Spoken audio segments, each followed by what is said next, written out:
Elias Howe and the Invention of the Sewing Machine. Sewing is older than spinning or weaving. Savages learned at an early time how to sew together pieces of fur. They used a pointed bone or a thorn to make a hole, through which they pushed a coarse thread or a leather thong, making a knot at each hole. It took thousands of years for sewing to get beyond the shoemaker's way of doing it. Women learned, to be sure, how to make different stitches, such as the plain seam and the hem. Fine spun thread took the place of coarse twist and the leather thong. The bone needle with an eye at one end and a point at the other gave way to delicate steel needles. Still, sewing continued to be done by hand, stitch after stitch, first one, then another, hour after hour. Even up to the days of our own grandmothers, the family sewing continued to be the burden of the home. Men in England, France, and America worked for years to relieve the home of this drudgery. Machine after machine was invented, but each of these was a failure. Not until 1846 did an inventor succeed in doing for the sewing machine what Watt did for the steam engine, Stephenson for the locomotive, and Fulton for the steamboat. The inventor was Elias Howe, who was born at Spencer, Massachusetts, in 1819. His early training.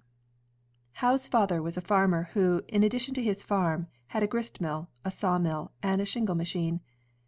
To the farm at Spencer the neighbors brought their wheat and corn to be ground into flour and meal, and their logs to be sawed into lumber or split into shingles. Yet with all his labor the income of the father was small and supplied only a modest living to a family of 8 children. In the pleasant surroundings of this New England farm Elias Howe spent his childhood. Many were the rambles through the nearby woods for squirrels and nuts. The brook running through the farm afforded good swimming and fishing in the summer, and good skating in the winter. When he was old enough the boy did all sorts of simple farm work and helped at odd jobs about the mills and shingle machine. Each winter found him in the district school. Elias thus grew up a happy, good-natured, play-loving boy. If his chances to obtain an education at the district school were not very good, this lack was made up, at least in part, by the opportunities he had to see and know trees, plants, and animals, and by being able to learn how to do things with his hands and to become acquainted with tools. Becomes a mechanic. The father's first thought was to make Elias a farmer. At 11 years of age the boy was apprenticed, as was the custom of the day, to a neighbor, where he was to live and work until he was 21. Elias was not strong, having a lame foot. This made farm work hard for him. After trying it for a year, he decided to give it up. Returning home, he went to work in his father's mill, where he remained until he was 16. About this time a friend of Elias's came back to Spencer from Lowell, Massachusetts. He told what a big and busy place Lowell was, and how Elias could get employment there and earn more money, and earn it more easily than at Spencer. Elias's ambition was thus stirred to go to Lowell and become a mechanic. It was not his liking for machinery that led him to go. It was the thought that a mechanic makes his living at easy work. Elias was not a lazy boy, but hard work so taxed his strength as to be very distressing to him. It was thus natural for him to want to avoid physical labor. His physical weakness led him also to do much thinking about how to do things with the least possible labor. At Lowell, Elias was taken on as a learner in a factory for making cotton machinery. Here he worked for 2 years, when the factory shut down. Drifting to Cambridge he found, after a few months, a place much to his liking, with R. E. Davis, who kept a shop for making and repairing watches, clocks, surveying instruments, and the like. Besides, his head was full of ideas of great machines.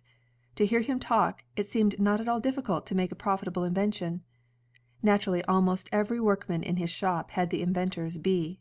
Still, R. E. Davis's shop was not a bad place for a young country boy to be in, and it was there that Elias Howe gained the suggestion which led to the invention of the first successful sewing machine. One day in the year 1839 a man came to the shop who was working to perfect a knitting machine. He was at his wits' end, and brought the model to Davis to see if he could help him.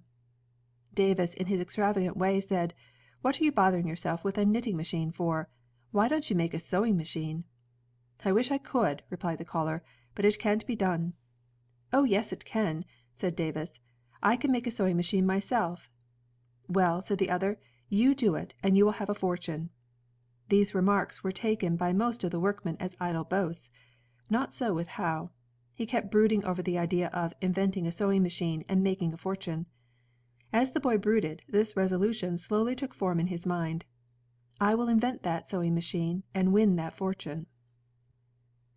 The first sewing machines. To Howe, a country boy just turning 20, the idea of a sewing machine was new, but the idea was not new to the world. As early as 1790, Thomas Saint, an Englishman, took out a patent on a machine for quilting, stitching, and sewing, and for making shoes and other articles. Saint's machine had some of the features of good sewing machines today. Notice the overhanging arm and the block-like plate on which to place the material to be sewed. The machine had an awl to punch a hole in the goods. A needle, blunt and notched at the end, pushed a thread through the hole to form a loop on the under side of the material. Through this loop the needle, on next descending, passed a second loop to form a chain or crochet stitch. There was also a feed to move the goods along under the needle, a continuous thread, and stitch tighteners. It is probable that by the time Saint finished his machine and secured his patent, he was too much discouraged to go on with it. It may be, too, that to make a living he had to take up other work, and before he got back to his invention, he became sick and died. Whatever the reason, for almost 60 years his machine lay unknown in the English Patent Office. The result was that scores of would-be inventors worked on sewing machines, only to miss the good points in his invention. When it was finally brought to light, people looked at Saint's machine with amazement and wondered how so good an invention could have been so completely forgotten. The chain stitch made by Saint's machine has one drawback. When a break in the thread is followed by a slight pull, the chain stitch unravels. This does not occur with the lock stitch. The lock stitch is made by two threads. These are interlaced in the middle of the fabric sewn, so as to form a neat stitch on both sides of the fabric. The first sewing machine to make a lock stitch was invented by Walter Hunt of New York about 1832. His machine had a curved needle with an eye at the point. The needle pierced the goods, and at the moment when it started out, a loop was formed in the thread. At that very same instant, a shuttle carrying a second thread passed through the loop, making the lock stitch. Hunt was a gifted inventor, but either he thought little of his sewing machine, or he had other inventions which he thought promised greater and quicker profits. At any rate, he did not take the trouble to patent his machine, and proceeded to sell the model to a blacksmith for $100. Even the blacksmith, after he had bought and paid for the model, made no use of it. Some 20 years afterwards, when Howe's lock stitch machine became famous, this old discarded model was dug out of a rubbish heap, and application was entered for a patent. The patent was denied. Hunt, like Trevithick before him, just failed to win one of the big industrial prizes of the century. Making his first sewing machine. It is often said that great inventions are a growth. This is true only when the would-be inventor makes use of what others before him have done. The idea of a sewing machine was not only new to Howe, but he did not know until many years afterwards that Saint, or Hunt, or any one of a score of others in England, France, and America, had ever made a sewing machine. So far as Howe knew, he was the first one in all the world who set out to make such a machine.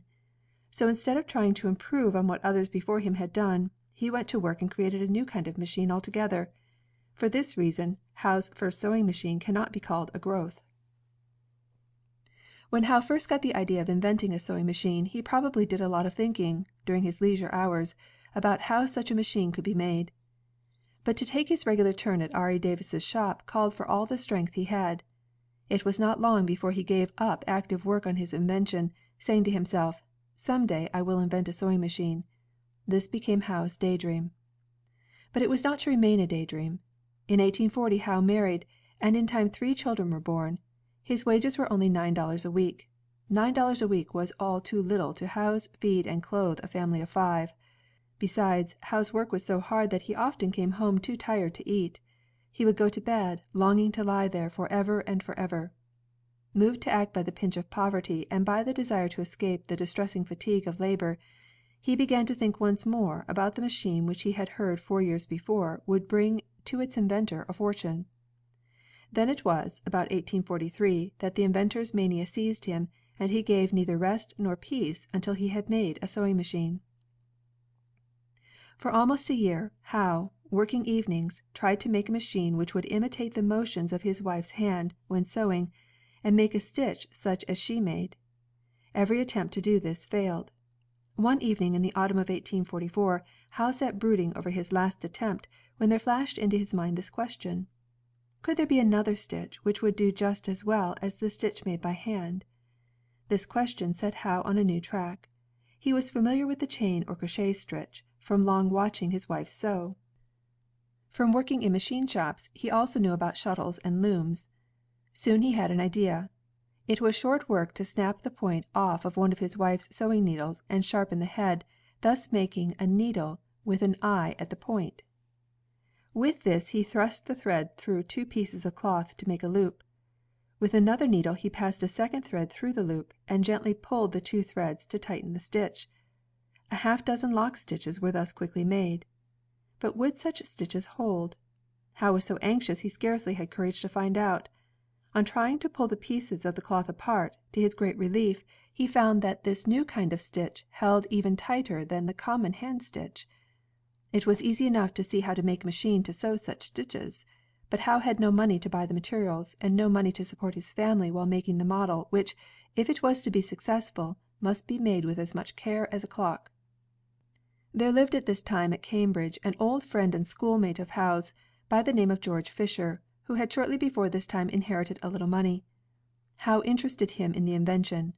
Fisher promised, for a half interest, to board Howe's family while he was making the machine, and to advance $500 for tools and materials. Fisher said afterwards: "I was the only one of his neighbors and friends who had any confidence in the success of the invention. Howe was looked upon as very visionary in undertaking anything of the kind, and I was thought very foolish in assisting him." All through the winter of 1845, Howe toiled. He had the machine he wanted to make so vividly in mind that he worked almost as if he had a model before him. By May the first machine was complete, and in July he did with it all the sewing on two suits of woolen clothes, one suit for himself and one for Mr. Fisher. Howe's model was a strange looking sewing machine. Every part has been improved and many new ones have been added, but every one of the millions of sewing machines made since, owes at least one essential part to this machine, built in 1845. The way it sews is simple enough. The curved needle, with an eye at the point, carries the thread through the cloth, and the loop of the needle thread is locked by a thread passed through this loop by the shuttle. The materials are hung on the pins of the baster plate, which carries the goods along in front of the needle. The baster plate was the weakest part of the machine. The seam that could be made without stopping was short, and only a straight seam could be sewed. Exhibiting the machine. The model was no sooner complete than off Howe carried it to one of the clothing shops of Cambridge. He offered to sew any kind of garment brought to him. The incredulous tailors and seamstresses brought shirts, waists, skirts, and trousers, and were amazed to see the seams sewed perfectly, at the rate of 250 stitches a minute, which was about 7 times as fast as handwork. For 2 whole weeks he sewed seams for all comers. Finally he challenged 5 of the fastest seamstresses in the shop to a sewing contest. 10 seams of equal length were laid out. 1 seam was given to each of the 5 seamstresses, and 5 seams to Howe. Howe was through first, and besides, the umpire of the contest, a tailor, said that the work done on the machine was the neatest and the strongest. One might suppose that Howe would at once have been flooded with requests for machines. But not one tailor, nor a single individual customer came forward with an order. Nor did Fisher and Howe have any better success at Washington, in the summer of 1846, when they went to take a model and secure a patent. While there, they exhibited the machine at a fair. They had an enjoyable time and heard ahs and ohs on all sides, but not one voice was heard by their anxious ears, asking to buy or even to rent a machine. Fisher was now discouraged. The machine had been known to the public for more than a year and not a single one had been sold. He had boarded Howe and his family for almost 2 years, besides advancing in all about $2,000. "I lost confidence," said Fisher, "in the machine's ever paying anything." Offering the machine to England. Howe was not to give up so easily. Borrowing money from his father, he sent his brother Amasa to England to see what could be done there. The first man to buy one of Howe's machines was William Thomas of London. Thomas had a large factory in which he made corsets, carpet bags, and shoes. Seeing the value of the machine for his business, He bought the one Amasa had with him for $1,250. This was a poor bargain, because it also included the right to use as many other machines as Thomas might need. Thomas was to get also an English patent on the invention, promising to pay the inventor a royalty of $15 on each machine sold in England. Thomas patented the invention, but later refused to pay the promised royalty. By his foresight, along with his dishonesty, Thomas probably made on his investment of $1,250 a net profit of $1,000,000. Howe still saw no prospect of making anything in America, so when Thomas offered him $15 a week if he would go to England and adapt his machine to corset making and the like, he accepted. He set sail early in 1847, going in the steerage and cooking his own food. A little later he sent for his wife and children. For some 8 months Howe worked to adjust his machine to the needs of Thomas's business. During all this time Thomas treated him with respect. But when the work was done, Thomas made it so unpleasant that Howe had to give up his position. This left him a stranger in London, without work, and with a sick wife and 3 children to care for. He had little money, but he undertook to make a 4th machine, hoping against hope that he could sell it at a good price. From Charles Inglis, a coachmaker, Howe rented a small shop, and with such tools as he could borrow went to work. Long before the machine was finished, his money ran low. To reduce expenses he moved his family from a 3-room apartment to 1 room, and this in the poorest section of London. Fearful that he might not be able to get his family back to America, he decided to send them while he still had the money, trusting that he could follow when the machine was finished and sold. Before his wife left London, said Inglis, who proved a friend in time of need, Howe had frequently borrowed money from me in sums of $25, and requested me to give him credit for provisions. On the evening of Mrs. Howe's departure, the night was very wet and stormy, and her health being delicate, she was unable to walk to the ship. He had no money to pay cab hire, and he borrowed it from me. He repaid it by pawning some of his clothing. Alone and without money, Howe had scarcely enough to eat to keep him alive. He has borrowed a quarter from me, says Inglis, for the purpose of buying beans, which I saw him cook and eat in his own room. The finished machine was worth at the very least $250. But the only customer Howe could find was a workman, who offered him $25, providing he could have time in which to pay it. No one else wanting the machine at any price, Howe was obliged to accept this offer. The purchaser gave his note for $25, and Inglis succeeded in selling the note to another workman for $20. The small sum of $20 was thus Howe's return for some 4 or 5 months of toil and humiliation.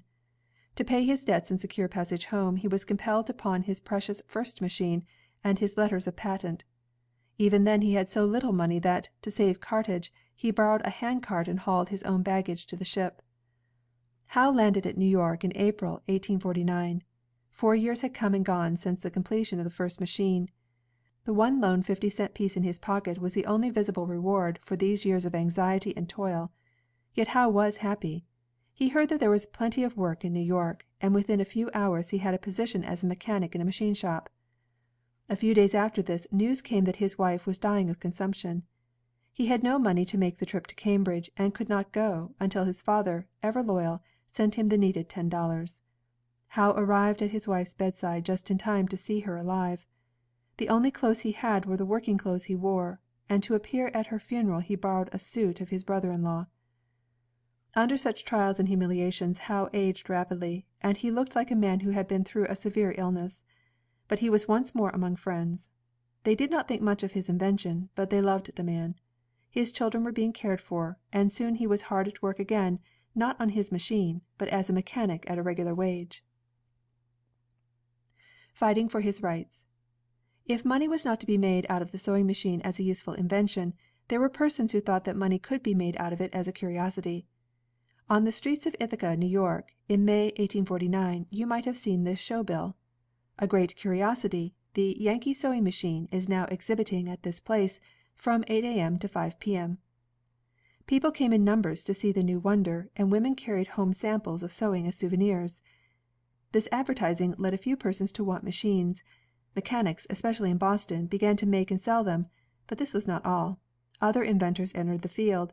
Among these was Isaac M. Singer, who added a number of practical parts, and who did most to bring the sewing machine before the public. Singer's interest in the sewing machine was aroused, in the summer of 1850, while on a business trip to Boston. In the shop of Mr. Phelps he saw a crude machine patterned after Howe's model at Washington. Noting Singer's interest, Phelps remarked: "If the sewing machine could be made to do a greater variety of work, it would be a good thing. Howe's machine, you know, sewed only a straight seam." During the evening, at his hotel, Singer worked out the drawings for a number of changes. The next morning he showed a rough sketch of the proposed machine to Phelps and to a Mr. Zieber. They were satisfied that it would work. But Singer had no money to make a machine. Zieber proposed to advance $40 for the purpose, and Phelps offered to make the model in his shop. Work on the model started that very day. "I worked at it day and night," said Singer, long afterwards, "sleeping but 3 or 4 hours out of the 24, and eating generally but once a day, as I knew I must make it for the $40, or not get it at all." The machine was completed in 11 days. At about 9 o'clock in the evening we got the parts together and tried it. It did not sew. The workmen, exhausted with almost unremitting work, pronounced it a failure, and left me one by one. Zieber held the lamp, and I continued to try the machine, but anxiety and incessant work had made me nervous, and I could not get tight stitches. Sick at heart, at about midnight we started for our hotel. On the way we sat down on a pile of boards, and Zieber mentioned that the loose loops of thread were on the upper side of the cloth. It flashed upon me that we had forgotten to adjust the tension on the needle thread. We went back, adjusted the tension, tried the machine, sewed 5 stitches perfectly, and the thread snapped, but that was enough. Thus in the course of 11 days Singer, working at white heat, made over Howe's machine and added new features. Among these are the overhanging arms, the spring foot near the needle, and the double acting treadle. By 1851 he had his machine ready for the market. If Mr. Singer was not a great inventor, he was skillful in making practical the ideas of others, and he was a great business man. He, more than anyone else, aroused the world to the value of the sewing machine. He did this through advertising. He used posters, pamphlets, almanacs, and newspapers to tell of the worth of the new invention. Sewing machine shows were held in towns and cities. There were bands to attract the people, and skillful young ladies to exhibit the wonderful work of the new marvel. Sewing contests were arranged, and prizes were given to the speediest and best sewers. Local agents were employed, and these agents, with their wagons loaded with machines, went everywhere. No wonder that a man as modern in his methods as Singer made a fortune, and that he was the founder of the greatest sewing machine company in the world today. To return to Howe. As Howe worked away at a mechanic's wage he learned that sewing machines were being exhibited in different parts of the country as curiosities, and that people were making and selling them. He examined some of these, and found that they were either made after his model at Washington, or embodied the essential parts of his machine. But never a word was said about his being the inventor. To secure his rights, as well as the reward for his labor, nothing remained but to take the matter to the courts. Howe had no means, but he succeeded in interesting a man of wealth, who bought Mr. Fisher's half interest in the patent, and also advanced money to prosecute the infringers. The new partner, however, did not want to lose any money on the venture. To protect himself against loss, he demanded a mortgage on the farm of Howe's father. The father, faithful to the end, consented. Suits in court, then as now, went forward slowly, and Howe had time for other things. We find him in New York in 1850, making and selling 14 of his machines. A few of those who had also been making and selling machines, fearful of the consequences, secured licenses from Howe, and this added a little to his income. But Howe was busy chiefly, during the years of 1850 to 1854, with his different cases in the courts. Singer, the chief infringer, contested Howe's rights the hardest. To show that Howe was not the inventor of the sewing machine, the inventions of Saint, Hunt, and many others were brought into court. Finally, in 1854, a verdict was rendered which gave Howe the victory. The judge found Howe's patent valid, and declared, "There is no evidence that leaves the shadow of a doubt that, for all the benefits conferred on the public by the invention of the sewing machine, the public is indebted to Mr. Howe." Reaping the reward. In the meantime, the new partner had died. His heirs, having no faith in the future of the sewing machine, sold their share to Howe at a low price. For the first time he was the sole owner of his invention. Fortune was at last on his side. The public began to appreciate the sewing machine, and suddenly a great demand arose for them. Howe received a royalty on all of whatever kind made in the United States, no matter where they were sold. A perfect flood of gold soon poured in upon him. In a very few years his income leaped from $300 to $200,000 a year. In all he received about $2,000,000 in royalties, or approximately $100,000 a year for the 20 years of his life devoted to his invention. In return for this he gave an invention which, as it has improved, has lessened the work and added to the comfort of almost every home in the civilized world, for sewing machines are today found alike in the jungles of the Amazon and on the heights of the Himalayas. His invention has given birth also to new industries, such as the making of ready made clothing. So enormous has this business become that single factories using hundreds of power machines and employing thousands of women turn out but one kind of article, such as frocks for girls or suits for boys. And it has given new life to more than half a hundred old trades, such as the making of straw hats, shoes, and harness. Even the manufacture and sale of sewing machines has itself become a giant industry. If Howe's reward for his toil and anxiety was great, great also was his gift to the world.